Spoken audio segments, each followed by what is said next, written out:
Bienvenidos a En 5 Minutos, el podcast donde analizamos las relaciones internacionales, la política, la historia y la economía de manera concisa y precisa.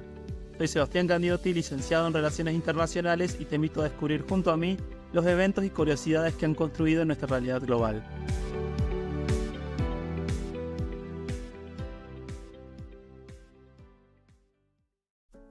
El 9 de enero del 2000, el presidente Mahuad anunció que Ecuador adoptaría el dólar estadounidense como moneda oficial, eliminando así al sucre. Esta medida fue implementada rápidamente y para marzo del 2000 el dólar ya circulaba en el país.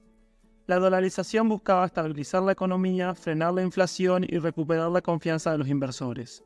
Al adoptar una moneda fuerte y estable, Ecuador pretendía poner fin a la volatilidad monetaria y crear un entorno económico más predecible. Para entender la decisión de dolarizar la economía, vamos a retroceder a finales de los años 90.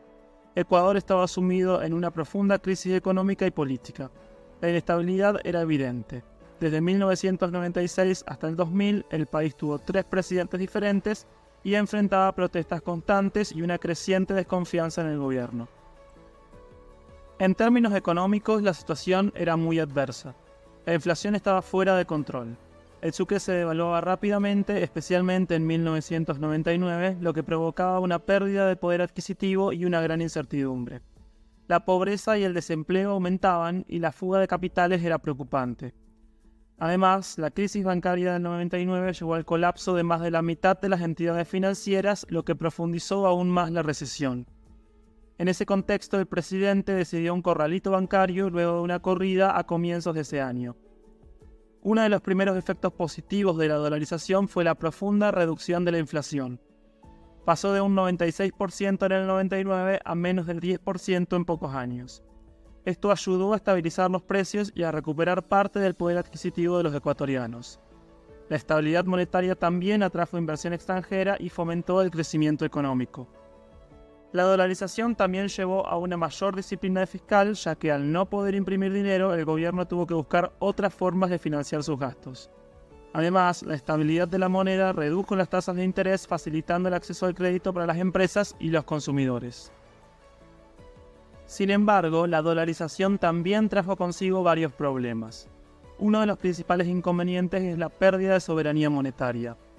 Al no tener su propia moneda, Ecuador no puede imprimir dinero para hacer frente a emergencias económicas o financiar proyectos de desarrollo. Esto limita la capacidad del gobierno para responder a crisis internas y externas. Otro aspecto negativo es el sometimiento a la política monetaria de Estados Unidos, que se establece en función de su propia economía y no siempre es adecuada para las necesidades de Ecuador. Por ejemplo, si la Reserva Federal sube las tasas de interés para controlar la inflación en su país, esto puede perjudicar a la economía ecuatoriana, que necesita tasas bajas para fomentar el crecimiento. Además, la dolarización no resolvió todos los problemas económicos de Ecuador. Aunque la inflación se redujo, la pobreza y el desempleo siguieron siendo altos durante muchos años. La economía ecuatoriana también se volvió más vulnerable a los shocks externos, como la caída de los precios del petróleo, que es una de las principales exportaciones del país. Políticamente, la dolarización también fue un tema controvertido. Aunque ayudó a estabilizar la economía, muchos criticaron la medida por considerarla una imposición externa y por sus efectos a largo plazo. La dolarización fue un tema central en muchas campañas electorales y sigue siendo un tema de debate en la política ecuatoriana. En el año 2001, El Salvador también adoptó al dólar como su moneda oficial. Las transiciones a la dolarización en Ecuador y El Salvador muestran notables diferencias en términos de contexto, causas y consecuencias. El Salvador dolarizó su economía durante un periodo de estabilidad relativa, aunque enfrentando problemas como una alta deuda pública y la necesidad de atraer inversión extranjera. La transición en ese país fue más gradual y planificada, con menor resistencia social.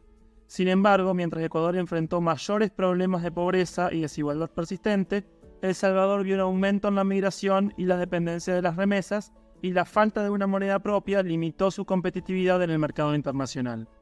Aunque la dolarización trajo beneficios económicos a ambos países, el contexto y la gestión de la transición determinaron las diferentes experiencias y desafíos que enfrentaron.